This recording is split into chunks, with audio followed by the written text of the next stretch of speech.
નમસ્કાર મિત્રો, આજે આપણે શિક્ષણ પંચો અને સમિતિઓ કે જેની અંદર આજે સાર્જન્ટ રિપોર્ટ 1944 વિશે આપણે માહિતી મેળવવાની છે। તો ચાલો શરૂ કરીએ સાર્જન્ટ રિપોર્ટ 1944। એમાં જોઈએ તો બીજા વિશ્વયુદ્ધ બાદ ભારતીયોને થયેલા નુકસાનને ઓછું કરવા માટે તેમની આર્થિક દશા સુધારવા માટે શિક્ષણ સંબંધી સુધારા કરવા માટે વર્ષ 1944માં અંગ્રેજો દ્વારા સાર્જન્ટ નામના એક અંગ્રેજ અધિકારીને ભારતીય શિક્ષણમાં બહેતરી માટે ભલામણ કરવાનું કામ સોંપવામાં આવ્યું। ખાસ આપણે યાદ રાખીશું કે જે બીજા વિશ્વયુદ્ધ બાદ ભારતીયોને થયેલા નુકસાનને ઓછું કરવા માટે તેમજ તેની આર્થિક દશા સુધારવા માટે શિક્ષણ સંબંધી સુધારા કરવા માટે વર્ષ 1944માં અંગ્રેજો દ્વારા સાર્જન્ટ નામના એક અંગ્રેજ અધિકારીને ભારતનું શિક્ષણ બહેતરીન બનાવવા માટે કેટલીક ભલામણોનું કામ સોંપવામાં આવ્યું હતું।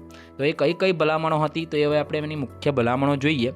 તેની મુખ્ય ભલામણ હતી કે મુખ્ય ભલામણો એમાં પહેલું હતું કે રાષ્ટ્રીય શિક્ષણને સફળ બનાવવા માટે નર્સરી સ્કૂલોની સ્થાપના કરવી જોઈએ। બરાબર, કે રાષ્ટ્રીય શિક્ષણને સફળ બનાવવા માટે નર્સરી સ્કૂલોની સ્થાપના કરવી જોઈએ, આ એની મુખ્ય ભલામણ હતી। ત્યારબાદ જોઈએ તો નર્સરી શાળાઓમાં 3 થી 6 વર્ષની વયના બાળકોને પ્રવેશ આપવો જોઈએ। બરાબર, કે નર્સરી શાળાઓની અંદર 3 થી 6 વર્ષના બાળકોને પ્રવેશ આપવાની ભલામણ એ સાર્જન્ટ રિપોર્ટની અંદર કરવામાં આવી હતી।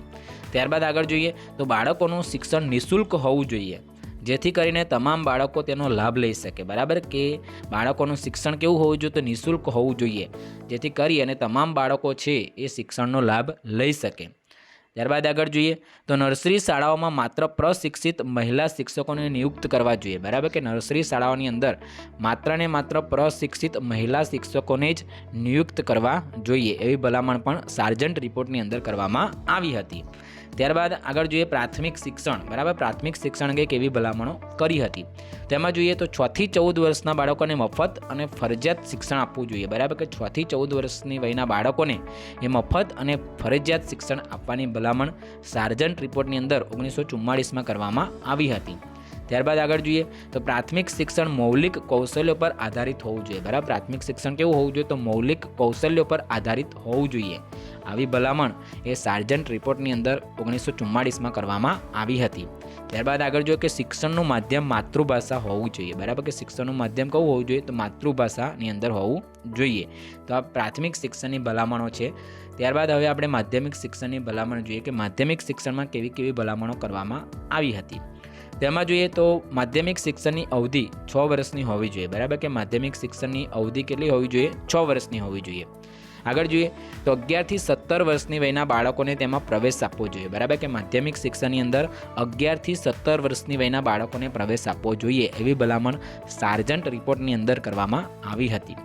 ત્યારબાદ આગળ જોઈએ કે ગરીબ બાળકોને શિષ્યવૃત્તિ આપવી જોઈએ। બરાબર, કે જે ગરીબ વર્ગના બાળકો છે એ બાળકોને શિષ્યવૃત્તિ આપવાની ભલામણ એ સાર્જન્ટ રિપોર્ટની અંદર કરવામાં આવી હતી।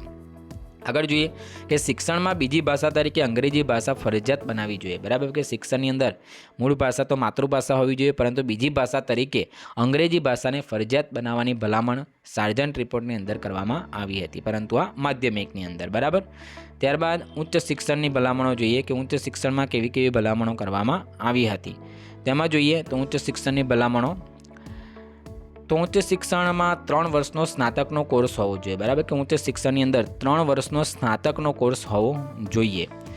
આગળ જોઈએ તો માધ્યમિક શાળાની ઇન્ટરમીડિયેટ કક્ષાઓને સમાપ્ત કરી દેવી જોઈએ। બરાબર, કે માધ્યમિક શાળાની જે ઇન્ટરમીડિયેટ કક્ષાઓ છે તો ઇન્ટરમીડિયેટ કક્ષાઓને સમાપ્ત કરી દેવાની ભલામણ કરવામાં આવી હતી।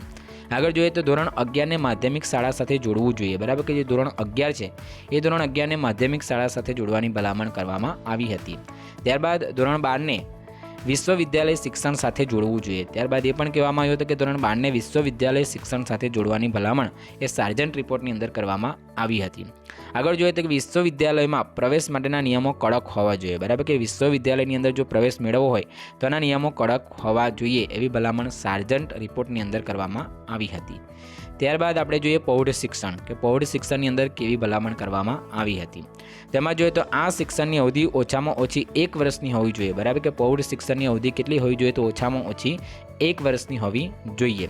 આગળ જોઈએ તો 10 થી 40 વર્ષના વયસ્ક લોકો માટે પાયાની સાક્ષરતા માટેનું આયોજન કરવું જોઈએ। બરાબર, કે 10 વર્ષથી 40 વર્ષના વયસ્ક લોકો માટે પાયાની સાક્ષરતાનું આયોજન કરવું જોઈએ, એવી ભલામણ પ્રૌઢ શિક્ષણ માટે સાર્જન્ટ કમિશનની અંદર સાર્જન્ટ રિપોર્ટની અંદર કરવામાં આવી હતી. ત્યારબાદ જોઈએ કે ગામડાઓમાં પુસ્તકાલયની વ્યવસ્થા કરવી જોઈએ. બરાબર, કે ગામડાઓની અંદર લાઇબ્રેરી એટલે કે પુસ્તકાલયની વ્યવસ્થા કરવી જોઈએ એવી ભલામણ પણ સાર્જન્ટ રિપોર્ટની અંદર કરવામાં આવી હતી. હવે એની અન્ય ભલામણો જોઈએ કે અન્ય કઈ કઈ ભલામણો કરવામાં આવી હતી. તેમાં જોઈએ તો કે દિવ્યાંગ લોકોના શિક્ષણ માટે અલગથી વ્યવસ્થા કરવી જોઈએ. જે દિવ્યાંગ લોકો છે, હેન્ડીકેપ લોકો છે, બરાબર, એમના શિક્ષણ માટે અલગથી વ્યવસ્થા કરવી જોઈએ. વિદ્યાલયોમાં સ્વાસ્થ્ય શિક્ષણ ફરજિયાત હોવું જોઈએ. વિદ્યાલયની અંદર, બરાબર, જે પણ વિદ્યાલયો છે એની અંદર સ્વાસ્થ્ય શિક્ષણ, બરાબર, એ ફરજિયાત હોવું જોઈએ એવી ભલામણ પણ કરવામાં આવી હતી. આગળ જોઈએ તો વિદ્યાલયોમાં મધ્યાહન ભોજનની વ્યવસ્થા હોવી જોઈએ. બરાબર, કે વિદ્યાલયની અંદર મધ્યાહન ભોજનની વ્યવસ્થા પણ હોવી જોઈએ. તો આ તમામ ભલામણો એ સાર્જન્ટ રિપોર્ટની અંદર 1944ની અંદર કરવામાં આવી હતી. તો ખાસ આપણે યાદ રાખીશું સાર્જન્ટ રિપોર્ટ 1944. બરાબર, જો વિડીયો પસંદ આવે તો વિડીયોને લાઇક, સબસ્ક્રાઇબ અને શેર કરવાનું ભૂલતા નહીં. તેમજ આવા નવા વિડીયો મેળવવા માટે આપણી YouTube channel teach to solve official ને આજે જ સબસ્ક્રાઇબ કરવા માટે વિનંતી. Thank you.